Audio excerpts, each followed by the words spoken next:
ಮೊನ್ನೆ ದಿನ ಕೃಷ್ಣರಾಜ ಕ್ಷೇತ್ರದ ಶಾಸಕರಾದ ಶ್ರೀವತ್ಸ ಸರ್ ಅವರು ಮಾನ್ಯ ಮುಖ್ಯಮಂತ್ರಿಗಳನ್ನ ಸಿದ್ದರಾಮಯ್ಯನವ್ರನ್ನ ಕೇಜ್ರಿವಾಲ್ನಂತೆ ಜೈಲಿನಿಂದ ಆಡಳಿತ ನಡೆಸ್ತಾರೆ ಅಂತ ಅನ್ನೋ ಮಾತನ್ನ ಹೇಳಿದ್ದಾರೆ. ಇದು ದೊಡ್ಡ ಅಕ್ಷಮ್ಯ ಅಪರಾಧ. ಇದು ಜೈಲಿನಲ್ಲಿರ್ತಕ್ಕಂಥವ್ರನ್ನ ನೋಡಿ ಸಂಭ್ರಮಿಸ್ತಕ್ಕಂಥ ಒಂದು ಕೊಳಕು ಮನಸ್ಥಿತಿ. ಇವರು ಅಪ್ರಬುದ್ಧ ಹೇಳಿಕೆ ದಯಮಾಡಿ ಅವ್ರು ವಾಪಸ್ ತಗೋಬೇಕು, ಸಿದ್ದರಾಮಯ್ಯನವ್ರನ್ನ ಕ್ಷಮೆ ಕೇಳಬೇಕು. ಇಲ್ಲದೆ ಹೋದರೆ ಇವರೆಲ್ಲೆಲ್ಲಿ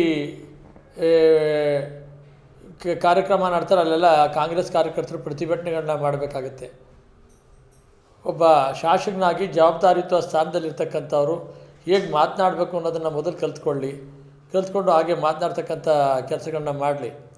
ಇವರ ಬಿ ಜೆ ಪಿ ಮನಸ್ಥಿತಿಗಳು ಯಾರು ಪ್ರಾಮಾಣಿಕವಾಗಿದ್ದಾರೆ ಅವ್ರ ಮೇಲೆ ಆರೋಪಗಳನ್ನ ಹೊರಿಸಿ ಅವ್ರನ್ನ ಜೈಲಿಗೆ ಕಳಿಸ್ತಕ್ಕಂಥದ್ದು, ಭ್ರಷ್ಟಾಚಾರಿಗಳನ್ನ ಕೋಟಿಗಟ್ಟಲೆ ಲೂಟಿ ಹೊಡೆದಂಥವ್ರನ್ನ ಇವ್ರ ಪಕ್ಷದಲ್ಲಿ ತುಂಬ ಇಟ್ಕೊಂಡಿದ್ದಾರೆ. ಬೇರೆಯವ್ರ ಮೇಲೆ ಇ ಡಿ ಅವ್ರನ್ನ ಸಿ ಬಿ ಐನ ಬಿಟ್ಟು ಅವ್ರು ತಪ್ಪು ಮಾಡದೇ ಇರೋ ಅವ್ರನ್ನ ಜೈಲಿಗೆ ಕಳಿಸ್ತಕ್ಕಂಥ ಪರಿಸ್ಥಿತಿ. ಹಾಗಾಗಿ ಸಿ ಎಮ್ ಸೋರೇನ್ರವರು ಕೂಡ ಸಿ ಎಮ್ ಆಗಿದ್ದಂಥ ಸೋರೇನ್ರವ್ರಿಗೆ ಇವತ್ತು ಹೊರಗಡೆ ಬಂದು ಮತ್ತೆ ಮುಖ್ಯಮಂತ್ರಿಗಳಾಗಿದ್ದಾರೆ. ಆ ಸಿ ಸಿ ಒಡಿಯನ್ನು ಕೂಡ ಸುಪ್ರೀಂ ಕೋರ್ಟು ಬಿಡುಗಡೆ ಮಾಡಿದೆ. ಮತ್ತು ಇವರು ನಿಜವಲ್ಲೂ ಇವರು ಆತ್ಮಸಾಕ್ಷಿಗೆ ಇಲ್ದಿದ್ರೆ ಸಿದ್ದರಾಮಯ್ಯನವ್ರಿಗೆ ಪ್ರಾಮಾಣಿಕವಾದಂಥ ಆಡಳಿತ ಕೊಟ್ಟಿದ್ದಾರೆ. ಅವರು 40 ವರ್ಷಗಳ ಕಾಲ ಎಲ್ಲ ಥರದ ಮಂತ್ರಿಗಳು 15 ಬಡ್ಜೆಟ್ ಮಾಡಿರ್ತಕ್ಕಂಥದ್ದು, 2ನೇ ಬಾರಿ ಮುಖ್ಯಮಂತ್ರಿಗಳಾಗಿರ್ತಕ್ಕಂಥದ್ದು, ಇಷ್ಟೆಲ್ಲ ಇದ್ದು ಕೂಡ ಅವ್ರು ಮೈಸೂರಿನಲ್ಲಿ ಒಂದು ಮನೆ ಇಲ್ಲ, ಈಗ ಒಂದು ಮನೆ ಕಟ್ಟಿಸ್ತಾ ಇದ್ದಾರೆ. ಅಂಥ ಒಬ್ಬ ಪ್ರಾಮಾಣಿಕವಾದಂಥ ಮಂತ್ರಿ ಇಡೀ ದೇಶದಲ್ಲಿ ಯಾರು ಇದ್ದಾರ ತೋರಿಸ್ಲಿ.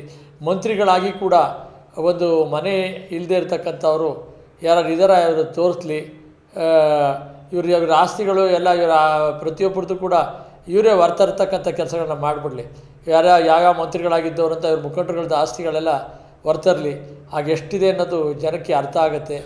ಇವರು ಶಾಸಕರಾಗಿ ಶಾಸಕರ ಕೆಲಸ ಮಾಡೋದು ಬಿಟ್ಟು ಈ ರೀತಿ ಹೇಳಿಕೆಗಳನ್ನ ಕೊಡೋದನ್ನು ನಿಲ್ಲಿಸಲಿ.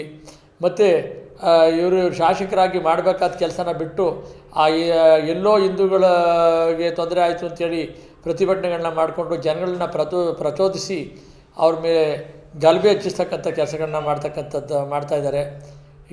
ಇವರು ಶಾಸಕರಾಗಿ ಕ್ಷೇತ್ರದ ಜನ ಏನು ಮತ ನೀಡಿದ್ದಾರೆ ಅವ್ರಿಗೆ ಗೌರವ ತರ್ತಕ್ಕಂಥ ಕೆಲಸಗಳನ್ನ ಮಾಡಲಿ, ಅಭಿವೃದ್ಧಿ ಕೆಲಸಗಳನ್ನ ಮಾಡಲಿ.